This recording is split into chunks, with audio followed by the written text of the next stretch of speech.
Et j'avais obtenu un bon rang à l'entrée en sixième. Et j'étais dans une sixième classique, avec latin. Alors, imagine un élève en latin. Bonjour Jean-Pierre. Bonjour Guy. Alors, je t'ai rencontré là au café littéraire en début d'année. J'ai eu le privilège de t'écouter. Et de me filmer. Je t'ai beaucoup entendu sur ton travail d'écriture au niveau du roman.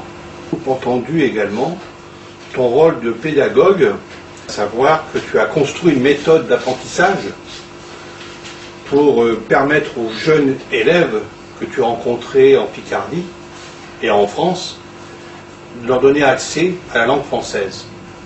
À l'écriture. Comment tu l'as découverte cette belle langue? Qui t'a initié? Jean-Pierre. Bon.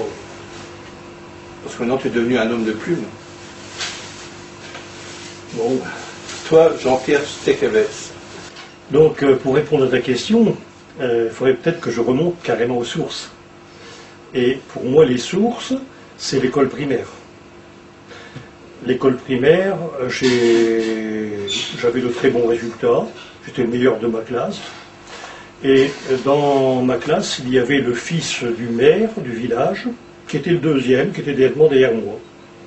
Et à cette époque-là, on n'allait en sixième que les gens qui étaient présentés par l'instituteur. Hein. Et là, mon instituteur ne m'a pas présenté.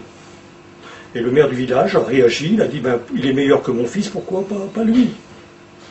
J'étais polonais à l'époque. Donc, pour pouvoir avoir le droit de passer l'examen d'entrée en sixième, il a fallu que je me naturalise français. Et par la même occasion, toute la famille s'est naturalisée français. Et donc, j'ai passé ce fameux concours d'entrée en sixième, j'ai été reçu, et le fils du maire n'a d'ailleurs pas été reçu. Enfin, il a été reçu l'année suivante, et je lui ai même donné des cours pendant les vacances pour qu'il fasse des progrès. Peu importe, c'est bien grâce au maire de mon village, et non pas mon institut, hélas, que j'ai pu rentrer en sixième. En sixième, mon professeur de français, qui s'appelait M. Cadet, après la première dictée question, m'a appelé à son bureau en me disant « Mais d'où tu viens, toi ?» J'ai dit « De Grécourt ». Il me dit « Comment s'appelle ton institut ?»« Monsieur Faverou. » Oh, il dit « Ça ne m'étonne pas, je l'ai connu à l'école normale. Il était nul en français, ses élèves sont nuls en français. Parce que ma première copie, dictée 0, question 0. Et j'avais obtenu un bon rang à l'entrée en sixième. Et j'étais dans une sixième classique, avec latin. Alors, imagine un élève en latin, très mauvais en français. Donc, je suis resté en sixième classique, mais on m'a dispensé de latin. Et ce monsieur Cadet, mon professeur, eh bien, pendant les heures de permanence qui ont remplacé les cours de latin, m'a obligé à lire des livres, à lire des romans. Et il a bien choisi des romans parce que j'ai accroché tout de suite. Alors c'est vraiment des romans très classiques au niveau de la sixième. Curwood, London, etc. Hein. Et donc j'ai lu. Donc il m'a donné la passion de la lecture.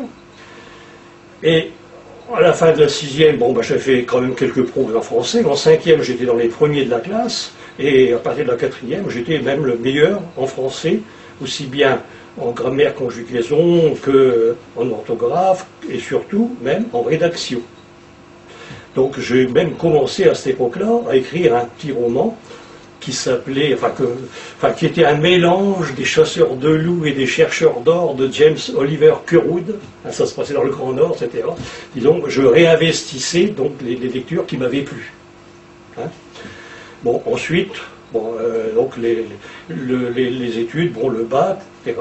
L'entrée comme institut, donc à 18 ans, instituteur. Bon, donc à l'époque, sans aucune expérience en pédagogie, hein, au mois de juin, j'ai eu mon bac, au mois de septembre, j'étais dans une classe. Hein, CE2, CM1, CM2, fin d'études 1, fin d'études 2. Hein, alors donc, un emploi du temps saucissonné, etc. Donc à l'époque, c'était vraiment le cours magistral.